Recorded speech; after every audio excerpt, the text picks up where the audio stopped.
Bien, contestando preguntas de una tesis. La primera pregunta dice, desde su perspectiva y formación en las artes, ¿qué son las artes en educación preescolar? La respuesta políticamente correcta a esa pregunta, bueno, es este espacio donde a los niños y a las niñas se les permite comunicar, sentirse libres y expresarse justamente en lo que es las artes. Yo creo que deberíamos de llevarlo un poco más allá, precisamente atendiendo al hecho de que es un espacio también donde los niños y las niñas tienen la oportunidad de reconocer estéticamente expresiones artísticas que son mucho más valoradas según cánones establecidos y también ciertas reglas estéticas que nos llevan no solamente a un mejor desarrollo cognitivo, sino también a cierto grado de refinamiento. La segunda pregunta dice así, desde su formación académica, ¿de qué forma recomienda trabajar arte en preescolar y por qué? Bueno, yo creo que yo me remito a la formación que recibí cuando yo era un niño y esa formación, bueno, tiene que ver sobre todo con muchísimo contenido audiovisual y bueno, en este caso yo sí recomendaría el hecho de que se les fomentara a los niños, por ejemplo, conocer la música orquestal, cosas como fantasía de Disney, algunas otras animaciones que tienen que ver con obras muy importantes de la música clásica. Bueno, a mí me dieron un parangón, sobre todo de poder conocer algo diferente en cuestión a las artes. Entonces, bueno, yo recomendaría precisamente eso, tener ese acercamiento con expresiones, bueno, muchísimo más formadas, muchísimo más cultas y entonces, bueno, tratar de darles un panorama diferente a los niños y a las niñas. En la tercera pregunta dice, ¿qué estrategias y técnicas de las artes domina? Considera que favorecen los componentes curriculares. Bueno, los componentes curriculares creo que en ese sentido son un tanto ambiguos y también un tanto generales. Si bien, bueno, siempre están las competencias de conoce, se expresa, comunica, bueno, es justamente lo que tenemos que dar oportunidad para que los niños y las niñas lo hagan. La cuestión obviamente, bueno, ahí con las estrategias pues es el cómo, ¿no? Entonces yo lo que recomendaría como estrategia primero es que vaya, primero el acercamiento audiovisual como ya lo comentaba en la pregunta anterior y después, bueno, yo creo que ya viene el proceso creativo y bueno, enseñarles a los niños y a las niñas pues literalmente lo que son las bellas artes a partir de esa pequeña construcción. Digo, si se va a hacer, por ejemplo, un acercamiento del cine, bueno, entonces ponerles a hacer, ya saben, la clásica cajita con las perillitas para que puedan pasar las diferentes imágenes. Y bueno, obviamente, pues esto requiere ciertas habilidades como el saber recortar, agarrar el lápiz, el crayón, la pluma, los pinceles. Y entonces, bueno, que traten de expresar una pequeña sucesión temporal dentro de sus posibilidades precisamente pues para que vean una obra realizada por ellas mismas, por ellos mismos, en el sentido artístico y bueno, tener ese contacto. La siguiente pregunta, que es de vital importancia, dice, ¿cómo se siente emocional y profesionalmente al trabajar actividades artísticas o con relación a las artes? Bueno, primero es que las artes nos engrandecen como seres humanos. Entonces, emocionalmente, en lo personal, bueno, vaya, puedo decir que no solamente es reconfortante, sino también necesario.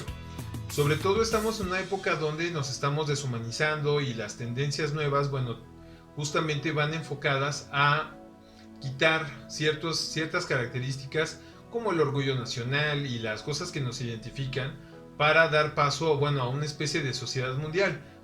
En lo personal no me parece tan adecuado, pero bueno, obviamente pues las tendencias así son. Entonces yo creo que las artes nos recuerdan precisamente quiénes somos y de qué forma nos hemos construido como seres humanos. Entonces por eso es de vital importancia sentir ese confort, sentir ese contacto con nuestra alma, con nuestros sentimientos a partir de las artes y bueno, con niños y con niñas es todavía más importante. La siguiente pregunta, bueno, dice, ¿qué beneficios adquiere el estudiante al trabajar actividades artísticas? Bueno, primero, todo tipo de habilidades, sobre todo la memoria, la coordinación y obviamente el desarrollo también de la coordinación motora fina. En este caso, bueno, yo creo que va un poquito más allá porque también tiene el rango auditivo, la entonación y sobre todo el tener contacto con ciertas fibras que se activan en el cerebro a la hora de que una persona, bueno, tiene contacto precisamente con las artes. Entonces no solamente son las habilidades técnicas, sino también serían las habilidades socioemocionales en ese aspecto. En la siguiente pregunta dice, ¿qué tipo de materiales, de acuerdo al tipo de arte que domina, considera adecuados para implementar actividades relacionadas con las artes? Bueno, en mi caso yo soy guitarrista, entonces para mí es muy sencillo, bueno, llevarme la guitarra, ponerme en contacto con los niños y las niñas a través de una canción y entonces, bueno, que se repita la canción a manera no solo de juego, sino también como una formación. Entonces, bueno, en ese sentido creo que los materiales pues obviamente diversifican dependiendo del área en la que te estás desenvolviendo. Sobra decir, bueno, que las personas que saben dibujar, las personas que saben modelar, pues atenderán sus necesidades y bueno, también con base en sus habilidades, justamente hacer una interrelación entre los materiales que necesitan. Mencione un ejemplo que fortalezca la transversalidad de contenidos con las artes en preescolar. Bueno, en este caso nos podemos remitir, por ejemplo, al joven Mozart, a Wolfgang Amadeus Mozart.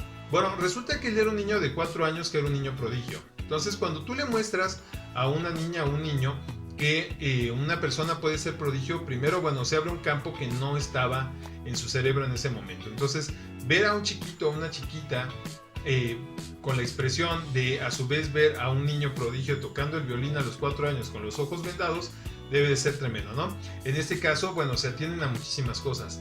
La historia, el mismo concepto del arte, el concepto de una persona pues que tiene muchas habilidades, una persona prodigiosa y sobre todo el sentido también de pertenencia porque tú como niño o como niña puedes entrar dentro de ese perfil.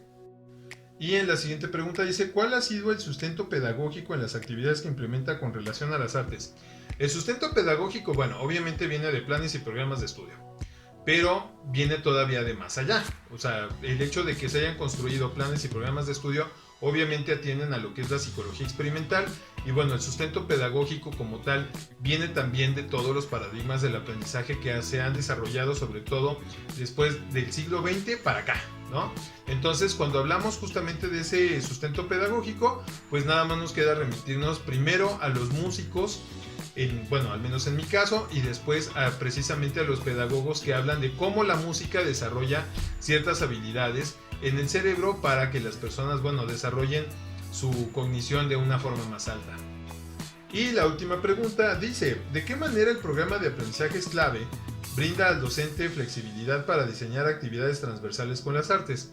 La transversalidad, al menos en el programa de aprendizaje es clave, bueno, creo que es muy bondadoso en el sentido de que siempre maneja la interrelación entre las materias, entonces no es una cosa que esté peleada con la otra.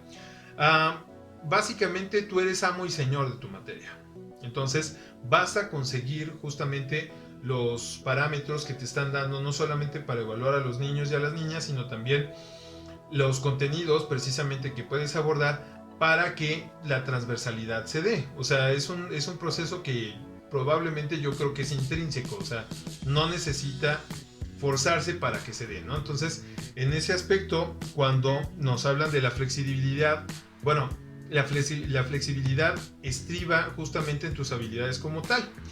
Eres flexible en el sentido de las habilidades que puedas tener. Entonces, más bien, depende de ti elegir las estrategias y las técnicas correctas para ser implementadas en el aula.